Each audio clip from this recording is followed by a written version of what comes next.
Alright, what's up guys? My name is Zach, and today I am driving a 1997 Dodge Dakota. Up front is a 5.2 liter V8, and down below is a 4-speed automatic transmission. Now, I am super excited to be driving this Dodge Dakota for 2 reasons, and possibly more. First of all, it's purple!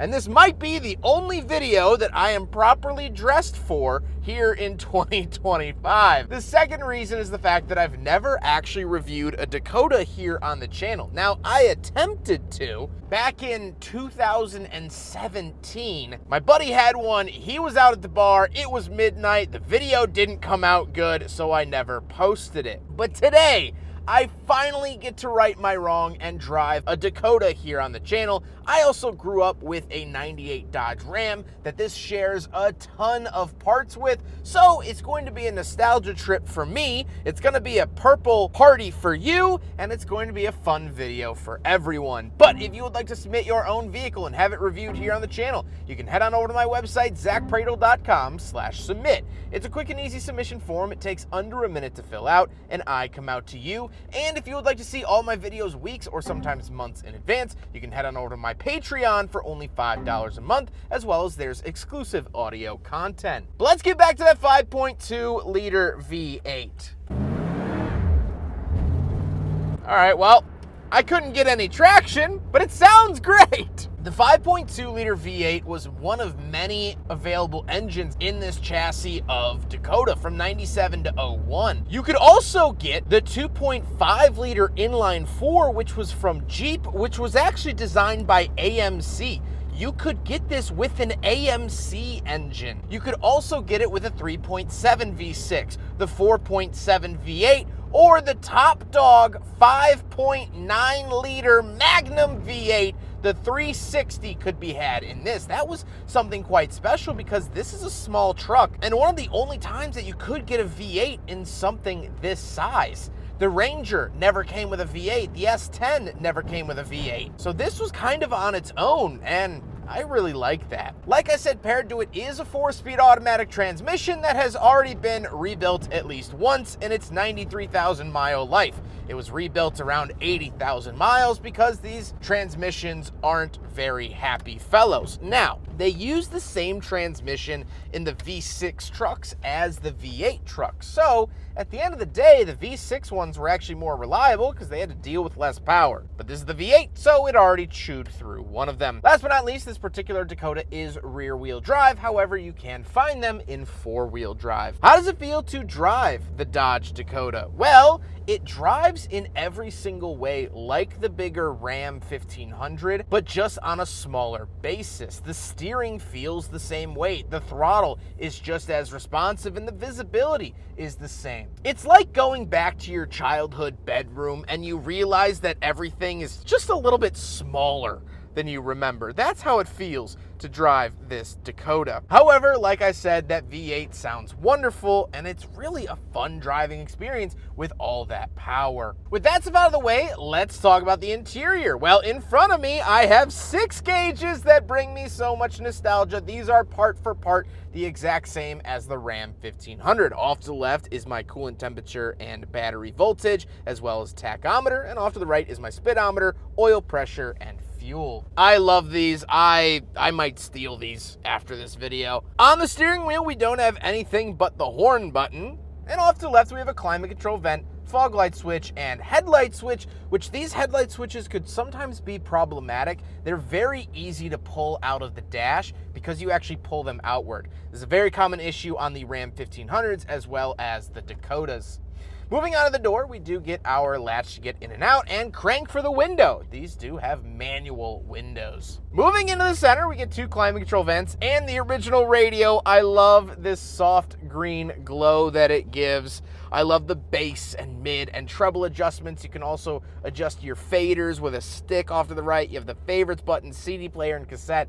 Again, the same one that came in the Ram 1500. As well as the Ram 1500 also had these climate controls off to the left. fan speed up the top, where to send it in the middle, temperature down below. Then we do get a cigarette lighter and a little ashtray. This actually differs from the 1500 Ram. This is all a little bit smaller. And we have cup holders in the center. So we will do a big friggin' bottle test here in the Dodge Dakota from 1997, and it barely fits inside the lip, but at a slight movement, it falls right back out. So unfortunately, yet pretty predictably, it fails the big friggin' bottle test. Then we do get a fold-down center console that can also be used as a bench seat, which is really nice. I also love the design and pattern of these seats. It has this checkerboard 90s look. I feel like I'm in an old Brunswick zone, which is cool to see. However, speaking of seats, even though we don't have more doors, we do have more seats. So let's go do a back seat review. All right, let's see if I can get back here, even with this seat pulled up. Oh boy, oh boy, oh boy, oh boy. Ow. Okay. I'm in the back of the Dodge Dakota, not happily or gracefully. There's not a lot of space back here, but this was very characteristic of trucks of this era. The Chevy S10 infamously has these two little jump seats that are my arch nemesis in this world. The Ranger didn't really have a good back seat, and we didn't really get many quad cabs. The Dakota later got one, but not in 97. Down in Mexico, actually, you could find 4 doors of a lot of pickup trucks, but they didn't export them here. Or they didn't sell them here because a lot of them were still built here. So we didn't really get a lot of 4 doors. It just wasn't of interest to us at the time, which is funny because like 90% of truck sales these days are 4 doors. So kind of interesting to see that. No space back here at all, but I can at least say I did it. Let's hop into the very back. We'll take a quick look at the bed and cargo space, and then we'll talk about the looks with this beautiful purple paint. All right, so we're on the back of Barney, and we do have a bed liner, which is really, really nice to see. Definitely nice for hauling things. You're not going to scratch up the bed, and it does actually say Dodge on it. Coming around the actual back, we do have the tailgate. We do have, I don't know why Dodge was doing this in the 90s, but they gave you cup holders, which is kind of nice, but nothing really else to report about it. This is just PVC pipe. This was just used to like tie stuff to and whatnot back in the day. So kind of interesting to see that, but nothing really too crazy beyond it. That's the back of the Dodge Dakota. Now we gotta talk about the looks, and this is purple, and this is a factory color. This is the original color of this truck. Now, this truck has been resprayed because the clear coat was so bad by the late 2000s. Under 10 years after this truck was made, the clear coat was already shot. So it was resprayed and it's shot again. But this is the factory color. I will put the name up on the screen as well as the paint code in case you are curious. But I could not believe that this is a factory paint color and a rare one at that. With all of that being said, let's get on to my final thoughts. What do I think driving a Dodge Dakota for the first time on the channel, but not the first time in my life?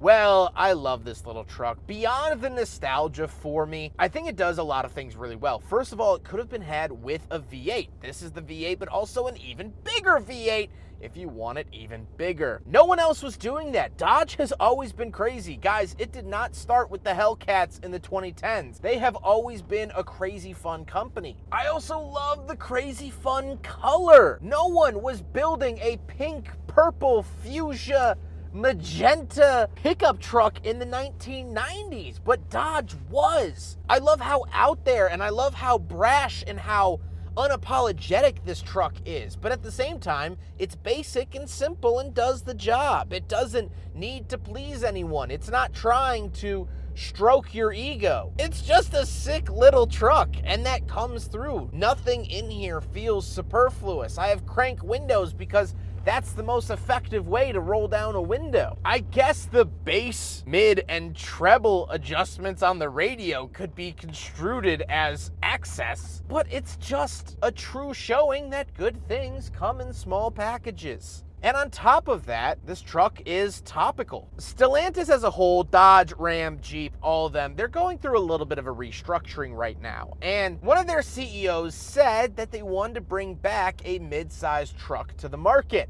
and they wanted to do so at the Belvidere assembly plant here in Illinois. Where I'm filming this video is about 10 minutes down the road from that Belvidere assembly plant. Here's a shot I got on my way to this review.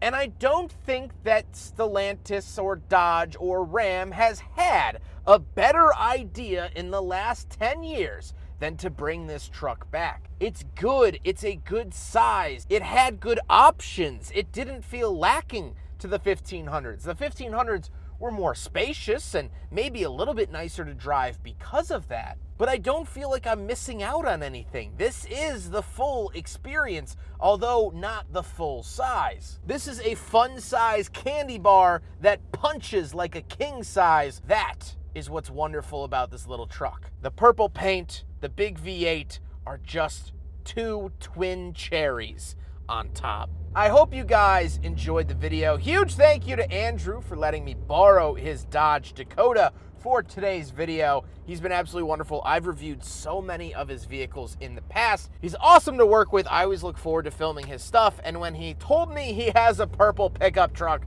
I said, I gotta film it. And I'm happy that I did. But I hope you guys enjoyed the video. Don't forget to rate the video, comment on the video, and subscribe if you really liked it. Let's see if I can get on the throttle.